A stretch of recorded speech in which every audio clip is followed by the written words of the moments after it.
Hi வணக்கம். இன்றைக்கி வீடியோக்குள்ளே போகிறதுக்கு முன்னாடி ஒரு முக்கியமான விஷயத்தை பற்றி பேசணும். அதுதான் பொள்ளாச்சி இஷ்யூ. அதை கேட்கவே ரொம்ப பயமாக இருந்தது, ரொம்ப கஷ்டமாகவும் இருந்தது. எப்படிலாம் புதுசாக பிரச்சனை வருது. இதை அவங்க பண்ணவங்களுக்கு கண்டிப்பாக தண்டனை கிடைக்கணும். அது மட்டும் இல்லாமல் நம்ம பேரண்ட்ஸாக இதற்கு நம்ம ஏதாவது ஒரு சொல்யூஷன் கண்டுபிடிக்கணும். அது என்னென்னா, குழந்தைங்க கிட்ட நம்ம ரொம்ப ஃப்ரெண்ட்லியாக இருக்கணும். அதாவது நல்லதாக இருந்தாலும் சரி, கெட்டதாக இருந்தாலும் சரி, அவங்க நம்மக்கிட்ட ஷேர் பண்ணிக்கிற மாதிரி நம்ம அவங்க கூட ஒரு ரிலேஷன்ஷிப் மெயின்டைன் பண்ணணும். இன்கேஸ் ஏதாவது நல்லது நடந்தது, நல்லது பண்ணு அப்படின்னு சொல்லும்போது நம்ம எப்படி பாராட்டுறோமோ, அதே மாதிரி அவங்க தப்பு நடந்துச்சு அப்படின்னு சொல்லி அவங்க சொல்லும்போது அவங்கள மிரட்டாமல், திட்டாமல், அது என்ன ஆச்சு, ஏன் இப்படி ஆச்சு, அந்த மாதிரி அவங்கக்கிட்ட கேட்டு அதுக்கு ஒரு சொல்யூஷன் கண்டுபிடிச்சி அவங்கள்ட்ட சொல்லணும். அதே மாதிரி இனிமேல் அந்த தப்பை பண்ணக்கூடாது அப்படிங்கிறதையும் அவங்களுக்கு நம்ம சொல்லித்தரணும். அப்போ தான் அவங்க வெளியில் என்ன நடந்தாலும் அவங்க நம்மக்கிட்ட சொல்லுவாங்க. ஏன்னா நம்ம எப்போவுமே நம்ம கூடவே நம்ம குழந்தைங்கள வச்சுட்ருக்க முடியாது. அவங்க வெளி உலகத்துக்கும் போவாங்க. அப்போ அவங்க என்ன நடந்தாலும் அதை வீட்டில் சொல்லணும். எங்கள் வீட்டில் என்ன சொல்லியிருக்காங்கன்னா, எங்கள் அண்ணா என்ன சொல்லியிருந்தாங்கன்னா, இந்த மாதிரி நான் படித்து முடிச்சுட்டு வேலைக்கு போகும்போதெல்லாம் எது நடந்தாலும் நீ தைரியமாக வீட்டில் சொல்லணும். என்ன பிரச்சனைனாலும் நீ வீட்டில் ஷேர் பண்ணிக்கணும். நாங்கள்லாம் இருக்கோம், எந்த பிரச்சனை வந்தாலும் நம்ம எதாவது பார்த்துக்கலாம் அப்படி தான் சொல்லுவாங்க. ஸோ அதே மாதிரி எந்த பிரச்சனை வந்தாலும் நம்ம குழந்தைங்க நம்மக்கிட்ட சொல்கிற மாதிரி நம்ம வச்சுக்கணும். இல்லைன்னா அவங்களே மனசுக்குள்ளே போட்டு வச்சுப்பாங்க. அதே இந்த மாதிரி மற்றவங்க அதை பயன்படுத்திக்கிட்டு ஆதாயம் பார்த்துருவாங்க. ஸோ நம்ம என்ன பண்ணணும்னா, அதை அவங்கள அந்த நிலைமைக்கு தள்ளாமல் நம்ம நம்மக்கிட்ட சொல்கிறதுக்கு பழக்கிக்கணும். அதே மாதிரி குழந்தைங்கள நம்ம தைரியமாக வளர்க்கணும். அதுக்கு செல்ஃப் டிஃபென்ஸ் சொல்லித்தரதும் ஒரு வழி தான். அது மட்டும் இல்லாமல் அந்த பயத்தை எப்படி போக்குறது அப்படிங்கிறதையும் நம்ம தான் சொல்லித்தரணும்.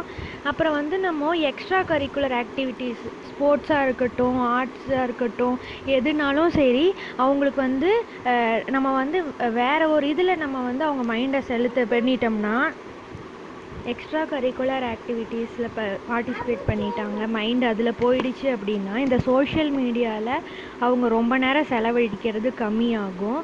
அப்போ தேவையில்லாத பிரச்சனையவே கம்மியாயிடும் அப்படின்னு நான் நம்புகிறேன். அது மட்டும் இல்லாமல் குழந்தைங்களுக்கு அவங்களோட ரோல்ஸ் என்ன, ரெஸ்பான்சிபிலிட்டி என்ன அப்படிங்கிறத நீங்கள் டெய்லியுமே சொல்லியே வளர்க்கணும். சொல்லிகிட்டே இருந்தோம்னா அவங்க மனசில் ஆழ பதிஞ்சிரும். இப்போ என்னோடய பையனுக்கு 2 வயசு ஆகுது. நானும் இதே மாதிரி இதை தான் கீப்பப் பண்ணலாம் அப்படின்னு சொல்லி பிளான் பண்ணியிருக்கேன்.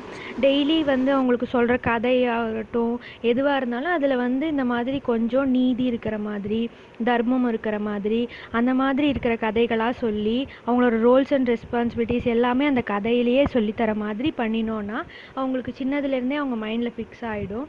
ஸோ இது என்னோடய பாயிண்ட் ஆஃப் வியூவில் நான் சொல்லியிருக்கேன். இப்போ வாங்க வீடியோக்குள்ளே போகலாம்.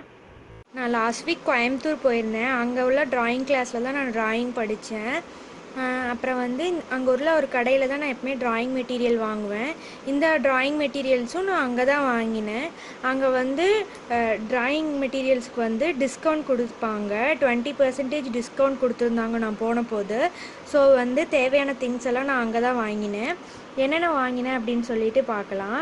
ஃபஸ்ட்டு இந்த 2 பென் வாங்கினேன். இது அங்கே வாங்கலை, இது வேறு சாதாரண ஸ்டேஷ்னரி ஷாப்பில் வாங்கினேன். இது பிளாக் பென்னு, இது மார்க்கர், இது சிடி மார்க்கர், பிளாக் மார்க்கர், ரெண்டுமே 10 ருபீஸ். எதுக்குன்னா பென் ட்ராயிங் வரைகிறதுக்கெலாம் ரொம்ப யூஸ்ஃபுல்லாக இருக்கும். ஸோ அது வாங்கினேன். அதுக்கப்புறம் இது சின்ன கேன்வாஸ் குட்டியாக இருந்தது. அதனால் சின்ன சின்ன மினியேச்சர் ட்ராயிங்கெல்லாம் வரைகிறதுக்கு இது ஈஸியாக இருக்கும், வரைகிறதுக்கும் கொஞ்சம் ஜாலியாக இருக்கும். ஸோ இது வாங்கினேன். இதோட ப்ரைஸ் பார்த்திங்கன்னா 19 ருபீஸ். அடுத்து பிளெண்டிங் ஸ்டம்ப்பு. இதில் 6 எண்ணம் இருக்குது. இது ஒரு பேக்காக தான் தராங்க. இதோட ப்ரைஸ் பார்த்திங்கன்னா 120 ருபீஸ்.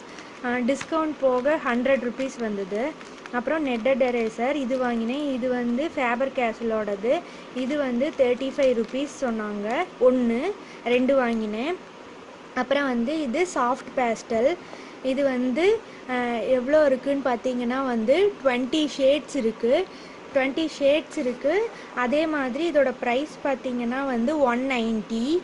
எல்லாத்துக்குமே ஆஃபர் இருந்தது. ஆஃபர் 20%. அது போக தான் ஆக்சுவல் மணி கொடுத்தேன் நான். இது ஆர்டிஸ்ட் வாட்டர் கலர். இதில் 12 ஷேட்ஸ் இருக்குது. இதுதான் நான் எப்பவுமே வாங்குவேன். பிராண்ட் பார்த்தீங்கன்னா கேமல் பிராண்டு. சாஃப்ட் பேஸ்டலும் வந்து நான் கேமல் பிராண்டு தான் வாங்கினேன்.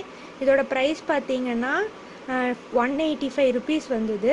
ஒவ்வொன்றுலேயும் வந்து 12 ஷேட்ஸ் இருக்குது. அதே மாதிரி இது எவ்வளோ இருக்குதுன்னு பார்த்தீங்கன்னா 5 ml இது. அதுக்கடுத்து வந்து ஆர்டிஸ்ட் அக்ரலிக் கலர் வாங்கினேன். இதுலேயும் வந்து எவ்வளோ ஷேட்ஸ் இருக்குன்னா 12 ஷேட்ஸ் இருக்குது. அதே மாதிரி 9 ml இது. இதோட ப்ரைஸ் பார்த்தீங்கன்னா 310. இதுவும் வாங்கினேன். இதெல்லாம் வந்து எனக்கு வாங்கினேன். இந்த 2 க்ரையான்ஸ் மட்டும் என்னோடய பையனுக்கு வாங்கினேன். ஏன்னா வந்து நான் வரையும் போது என்னோடதெல்லாம் எடுத்து வரைகிறான். அதனால் ட்ராயிங் மாஸ்டர் வந்து இந்த மாதிரி வாங்கி கொடுத்துட்டா அவங்க வாட்டுக்கு வரைஞ்சிட்ருப்பாங்க அப்படின்னு சொன்னார். ஸோ இது வாங்கினேன். இது வேறு கடையில் வாங்கினேன். இது ஒரு பேக் வந்து 10 ருபீஸ். 12 ஷேட்ஸ் இருக்குது.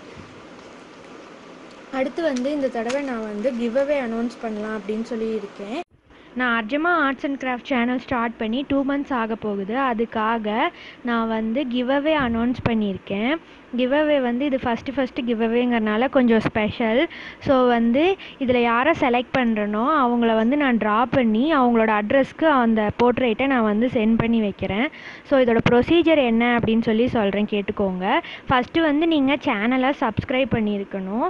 அதுக்கப்புறம் செகண்ட் வந்து உங்களோட மெயில் ஐடி வந்து நீங்கள் கமெண்ட்டில் வந்து போஸ்ட் பண்ணுங்கள். ஸோ வந்து நான் உங்களை காண்டாக்ட் பண்ணுறதுக்கு கொஞ்சம் ஈஸியாக இருக்கும். இனி வந்து வீடியோஸ்லாம் வந்து டுட்டோரியல்ஸ் போடலான் இருக்கேன். அதே மாதிரி வந்து டைம் லேப்ஸ் வீடியோ இது மாதிரி எல்லாமே போடலான் இருக்கேன். So keep supporting. Thanks for வாட்சிங்.